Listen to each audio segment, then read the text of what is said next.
Chegou a hora do grande debate para você aqui no Expresso CNN. O Ministério da Saúde foi informado há mais de um ano sobre os riscos de incêndio no Hospital de Bom Sucesso, na zona norte do Rio de Janeiro. Ontem, um grande incêndio atingiu o prédio. Os pacientes tiveram que ser removidos e, infelizmente, 3 pessoas morreram. O tema de hoje é: o governo foi negligente por não ter evitado essa tragédia? Os nossos debatedores são Bruno Salles, advogado mestre em Direito Penal. Boa noite, Bruno. Boa noite, Mona Lisa. E Caio Coppola, bacharel em Direito e comentarista político. Boa noite, Caio. Boa noite, Mona Lisa. Boa noite, doutor Bruno. Boa noite, espectador da CNN. Boa noite, Caio. Começamos com você, Caio, suas primeiras considerações, por favor. Claro. Bom, primeiramente, cumpre registrar toda a nossa solidariedade às vítimas e aos seus familiares, especialmente as 3 vítimas fatais confirmadas até o momento. É natural que o nosso respeito absoluto pela dor dessas pessoas imprima aí um tom um pouco diferente ao debate de hoje. Eu já peço licença ao espectador pelo clima mais austero da nossa discussão. 2 das pacientes mortas no Hospital de Bom Sucesso, na Zona Norte, na cidade do Rio de Janeiro, estavam em tratamento intensivo por infecção pelo novo coronavírus. Elas se somam aí às dezenas de milhares de mortes decorrentes da Covid-19 no Brasil, mas com um agravante que as distingue da imensa maioria dos óbitos dessa pandemia. Essas pacientes não faleceram somente por causas naturais. E há indícios razoáveis para acreditarmos que negligência, imperícia e imprudência concorreram para essa tragédia. Sempre que eu defendi a flexibilização do isolamento social horizontal, apontando o caráter político e pseudocientífico de quarentenas radicais e sem critério lógico, eu o fiz sob uma condição fundamental: a vacância de leitos, especialmente de unidades de terapia intensiva, e a capacidade da rede hospitalar de cada região. Apesar de haver uma distribuição muito desigual nos leitos de UTI, entre os estados, com o norte e o nordeste do país sendo mais deficitários, segundo o levantamento do Conselho Federal de Medicina, no último mês de janeiro, pré-pandemia, o Brasil já contava com 45.400 unidades de terapia intensiva, ou seja, 21 UTIs para cada 100 mil habitantes, um número muito superior a vários países desenvolvidos, como Espanha, Itália, Reino Unido, Japão. Na verdade, até um estudo comparado da Universidade Johns Hopkins atestou que o Brasil é o terceiro país do mundo, com a maior quantidade proporcional de leitos para tratamento intensivo, perdendo apenas para os Estados Unidos e para a Alemanha. Em junho, o mês que antecedeu o pico de óbitos da pandemia aqui em território nacional, o número de UTIs registradas no DataSUS aumentou 47% e saltou para 66.700, ou seja, 31 UTIs a cada 100 mil habitantes. E dessas UTIs, 31.800 são públicas e 34.900 privadas. Mas o leito ser público ou ser privado é um detalhe pouco relevante na atual emergência de saúde, porque a lei da pandemia autoriza que o Estado tome serviços e produtos de agentes particulares mediante pagamento posterior de justa indenização. Para quem estiver interessado, isso está no artigo 3º, inciso 7 da Lei Federal 13.979. Bom, adicionalmente, os números preliminares de março do próprio Ministério da Saúde davam conta de mais de 61 mil ventiladores e respiradores operacionais no país e 71% desses aparelhos estavam alocados nos hospitais públicos atendidos pelo SUS. Em síntese, quando nós analisamos a realidade brasileira do combate à Covid-19, tirando as paixões, as predileções políticas de lado, e considerando dados objetivos como a disponibilização de leitos hospitalares de terapia intensiva e o suprimento de medicações e equipamentos para o tratamento das manifestações mais graves da doença, nós identificamos um esforço nacional louvável para salvar toda e qualquer vida que possa ser salva pela ação humana, que é o único fator que nós podemos controlar, já que a natureza escapa ao nosso domínio, como demonstrou essa pandemia. E apesar desse vírus ser altamente contagioso, segundo boletim publicado no site oficial da OMS, a sua mortalidade média é similar à da pneumonia. Ela é letal em apenas 0,23% dos infectados, um número que despenca para 0,05% em doentes abaixo dos 70 anos. Também por isso parte o coração saber que as pessoas que faleceram nessa tragédia do Hospital de Bom Sucesso, 2 delas relativamente jovens, aí na faixa dos 40 anos, estavam lutando contra a natureza, mas com acesso a tratamento médico, ainda que o atendimento não fosse o ideal. Portanto, eles tinham condições de vencer as suas enfermidades e, muito além disso, eles tinham direito de tentar vencer as suas enfermidades, de lutar pela própria vida. Só que morreram de forma abrupta, por questões aí completamente alheias, né, à natureza e às suas mazelas. Entrevistada, a irmã da terceira vítima relatou a gravidade da situação que precedeu um incêndio. Aspas, aquele hospital era uma bomba relógio. Os pacientes estavam lá como cobaias de uma situação que estava prestes a explodir. As autoridades têm que tomar alguma providência. Depois, ela desabafou à imprensa. O meu irmão estava entubado, não podia sair correndo nem se defender. Não foi uma morte natural. Houve falha humana e dos nossos governantes.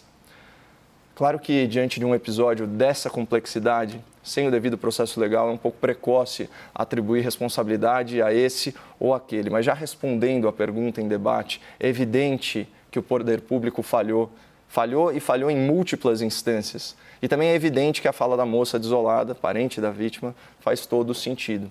Mas só para concluir, eu peço vênia por associar os já tão tristes versos, né, do João Cabral de Melo Neto a mais uma tragédia. Porque esse incêndio no Hospital de Bom Sucesso, ele pode até ter sido um acidente fatídico, mas a morte desses pacientes não foi morte morrida, foi morte matada.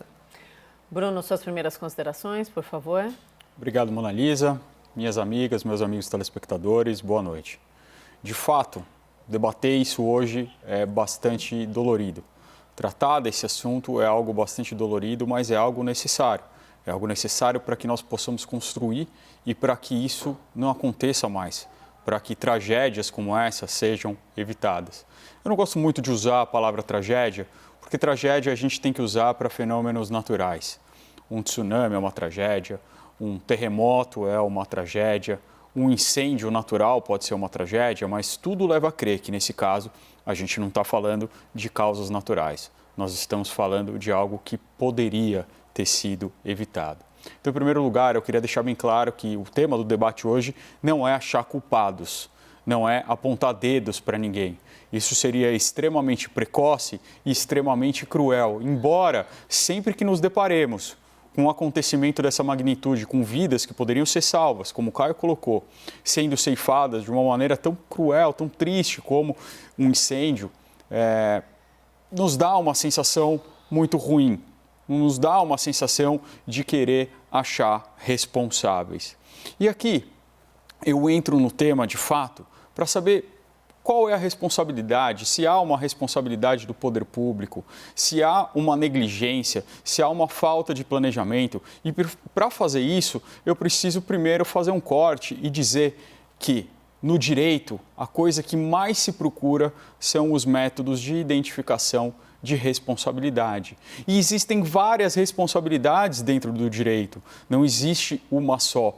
E cada uma tem a sua métrica, cada uma tem a sua estrutura lógica. E além da responsabilidade de dentro do direito, nós temos as responsabilidades fora do direito. E aqui me reputo especificamente a responsabilidade política. Sempre que acontece um evento dessa magnitude, a gente sempre já pensa no direito penal. A gente já pensa na Polícia Civil investigando, nesse caso, a Polícia Federal investigando também, para tentar se descobrir quem foram os responsáveis por isso. E aqui a gente também tem que fazer uma digressão e distinguir o que é causa do que é responsabilidade. Causa são os fenômenos naturais, empíricos, que a gente consegue ver. Nesse caso, a gente está provavelmente ligando essa causa a um curto-circuito pelo alvará dos bombeiros, que já tinha colocado, que já tinha inclusive autuado o hospital, mostrando que tinha chances de incêndio. Mas, por exemplo, poderia ser uma causa criminosa, uma pessoa que foi lá e ateou fogo em um determinado lugar. Então, em primeiro lugar, a gente tem as causas. No segundo lugar, a gente tem uma responsabilidade.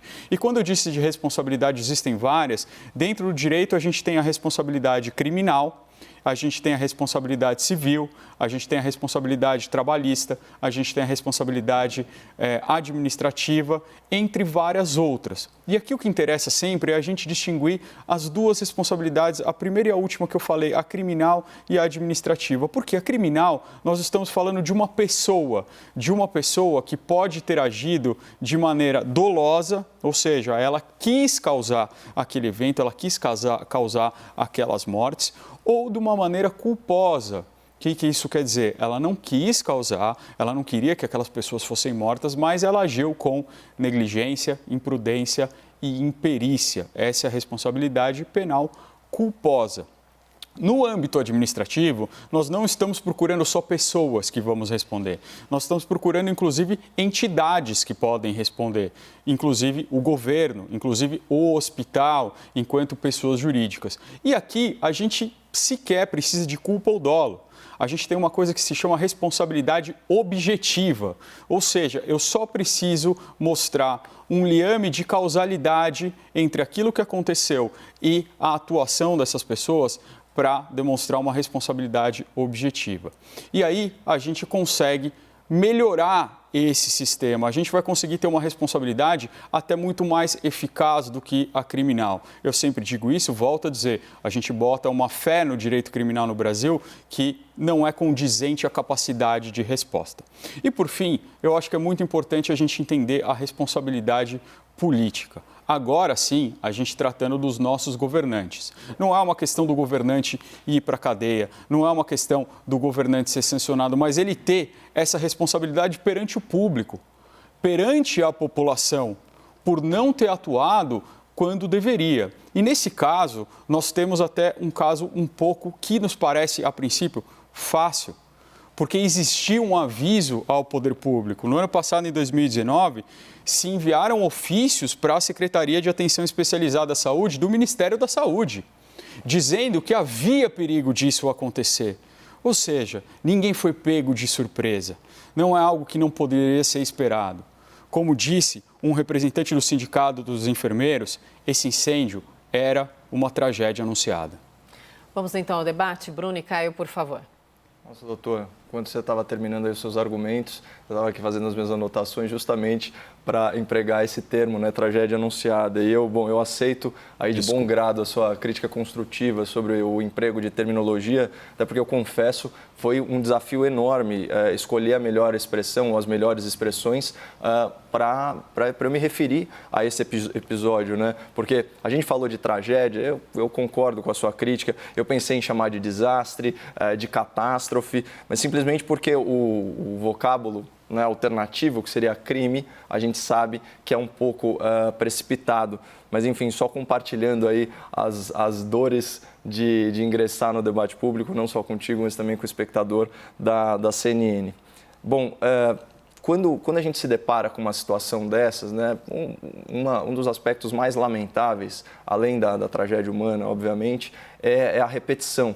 Né? A gente está vendo que isso parece ser praticamente um problema sistêmico, né, do urbanismo da cidade, às vezes até do estado do Rio de Janeiro. Eu odeio falar de problemas sistêmicos ou de problemas endêmicos, porque traz um pouco a ideia de pulverização da responsabilidade, mas aqui, fazendo essa ressalva, não se trata disso. Né? Muita gente, quando viu essa situação, lembrou, né, rememorou aquela tragédia, né, a tragédia cultural, vamos chamar assim, do incêndio, né, do Museu Nacional, que ardeu em chamas aí em 2018. Mas, entre esses grandes incêndios de proporções maiores, já foi trazido aqui no noticiário da CNN, em setembro de 2019, né, 13 falecimentos aí no Hospital Badim, no Maracanã, e outros princípios de incêndio também no Hospital Balbino em Olaria e Lourenço Jorge, na Barra da Tijuca.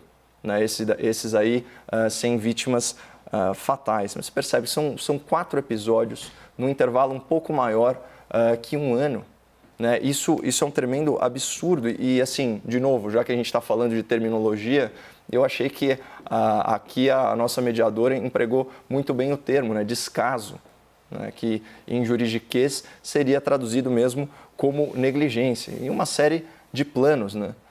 Tem a negligência de quem fiscaliza, tem a negligência de quem deveria dar encaminhamento para isso, do tomador de decisão, né? E, de certa forma, isso mostra onde que estão as prioridades, né, das pessoas responsáveis pelo zelo com a saúde pública. Certamente não na segurança dos pacientes, e isso precisa ser resolvido de forma emergencial.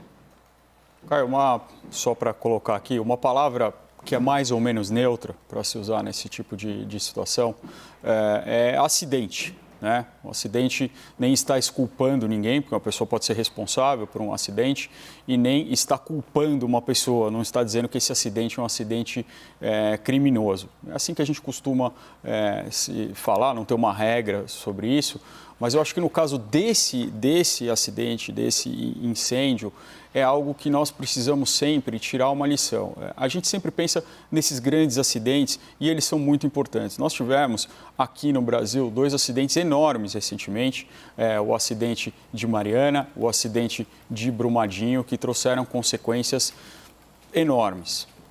Sem contar, sem falar aqui da responsabilidade, seja responsabilidade civil, seja responsabilidade criminal, é um caso muito complexo e nesses casos, se tem uma marca fundamental, é que sempre há uma cocausalidade de muitos fatores que vão levar a esse resultado desastroso.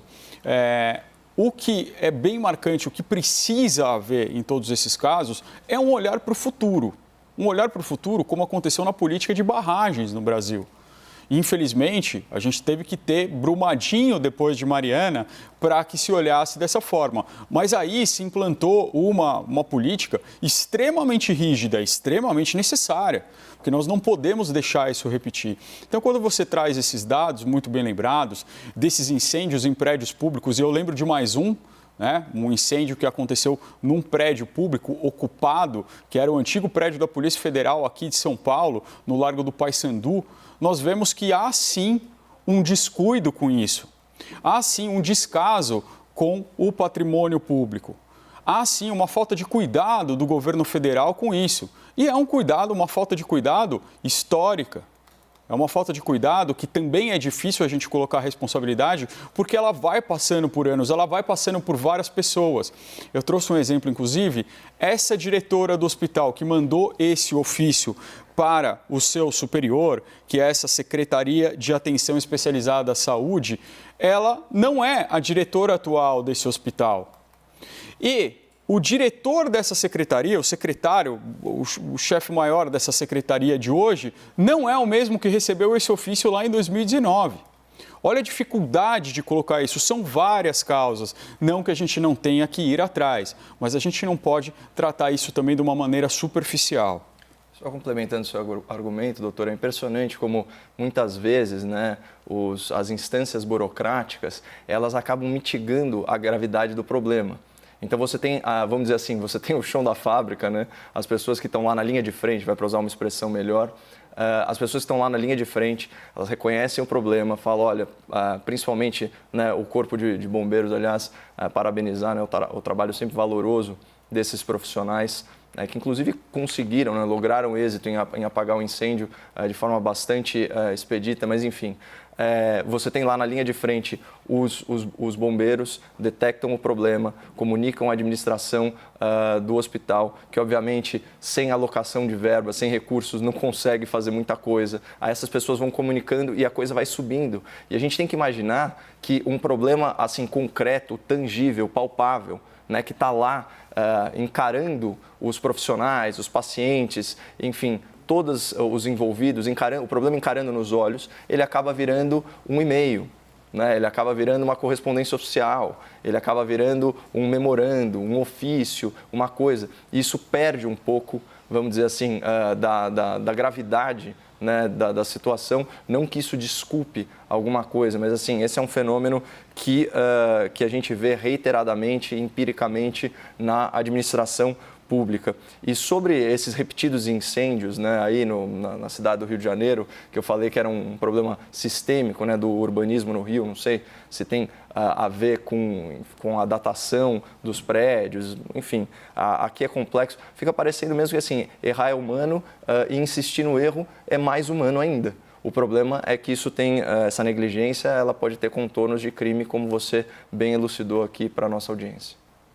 Caio, eu acho que para trazer até um pouco da sua fala inicial, eu vou falar uma frase aqui que, para mim, ela é muito correta. A burocracia mata. Essa burocracia que você colocou, esse empurrar de papéis de um lado para o outro, isso mata. Porque você vai estar empurrando problemas, tentando exculpar a sua responsabilidade, tentando cobrir o seu lado para que você não tenha nenhum problema. Existe uma expressão em inglês que eu acho que você deve ter lembrado agora, que eu não vou repetir aqui ao vivo, mas é só para se safar. É só para que você enterre a sua cabeça no chão e tente esquecer do problema. E isso começa a virar uma bola de neve. Nesse caso, isso é muito claro. Isso é muito claro. Não é aquele tipo de acidente em que não se conseguiu detectar o perigo. Nós vivemos uma sociedade que os filósofos modernos, Ulrich Beck cunhou esse termo, que se chama sociedade de risco. Nós vivemos uma sociedade de risco em que nós aceitamos muito risco. Eu dou um exemplo muito claro. Hoje, no Brasil, se morre mais em acidente de trânsito do que em homicídio. A gente tem muito medo de ir a um lugar perigoso, de ir a um lugar violento à noite, mas não tem nenhum medo de entrar dentro do carro, embora estatisticamente o carro seja mais perigoso. Embora você tenha mais chance. É claro que estatística sempre é um pouco burra, ela sempre vai esconder. Eu estou usando um exemplo absurdo. Mas tem vários exemplos, não é só o carro. Nós usamos energia nuclear, que é uma energia renovável, mas que pode causar desastres enormes. O que existe para segurar essa sociedade de risco é o princípio da confiança.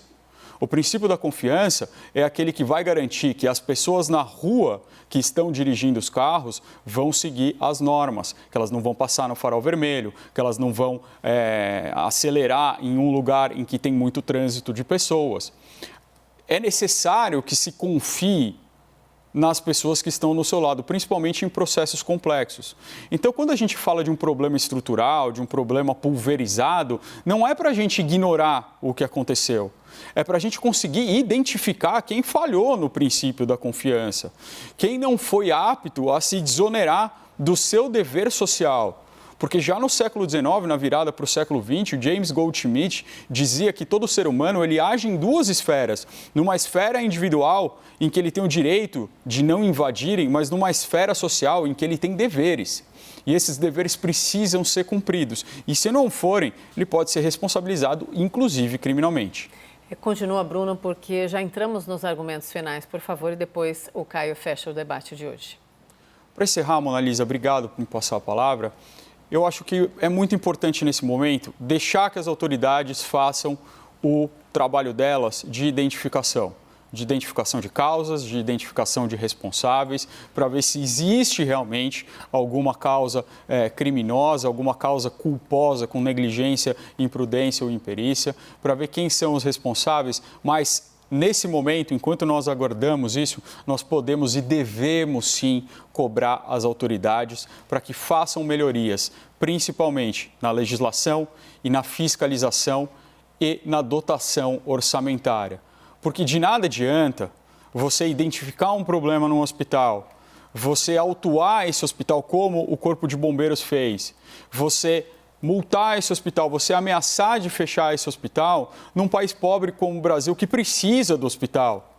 Então, o que precisa ser feito não é esperar o hospital fechar, é não deixar ele chegar nessa situação degradante, nessa situação paupérrima que pode causar esse tipo de acidente, que pode causar esse tipo de calamidade. Nós precisamos cobrar, e aqui sim, a responsabilidade política das pessoas envolvidas, para que isso não volte a acontecer, seja em um hospital federal, seja em qualquer entidade no Brasil. Caio? Às vezes a gente, quando trata de questões administrativas, né, e principalmente quando a gente exerce nosso direito divino de ser engenheiro de obra feita, né, a gente fica diante de decisões que foram tomadas, inclusive, pelo já elogiado, né, Corpo de Bombeiros. Imagina o dilema moral, né, que é determinar o fechamento ou a suspensão das atividades de um hospital numa cidade deficitária em termos de rede hospitalar, como é o caso do Rio de Janeiro. E foi muito oportuno o seu argumento, doutor, sobre a dotação orçamentária, porque, de fato, né, administrar é sim priorizar recursos escassos, ainda mais se tratando de orçamento público, né? Então, fica nítida que a limitação de verbas ela chega a tal ponto que uma situação premente, né, que, por exemplo, no setor privado, muitas vezes teria até prioridade de ser atendida, né? Quando a gente passa para a esfera pública, ela acaba sendo despriorizada e fazendo toda essa escalada burocrática que a gente falou, que acaba, vamos dizer assim, diminuindo a gravidade conforme a batata quente, para usar uma expressão mais tênue, a batata quente é sendo passada de instância burocrática em instância burocrática. E é emblemático, na verdade, com o perdão do trocadilho, eu diria que é sintomático que essa situação ocorra justamente no Rio de Janeiro, né, que virou símbolo da corrupção durante a pandemia do novo coronavírus e mostrando que, além da verba ser escassa, né, as pessoas responsáveis pela sua gestão ainda estão desviando ela da sua finalidade última, que é garantir os direitos à saúde. E, mais uma vez, só para encerrar, de novo, estendemos aí a solidariedade a todas as vítimas e os seus familiares. A nossa solidariedade, né? Sempre. Bruno, obrigada. Boa Obrigado, noite. Mona Lisa, Caio, boa obrigada. noite. Boa noite. Boa noite, Até amanhã. Mona Lisa.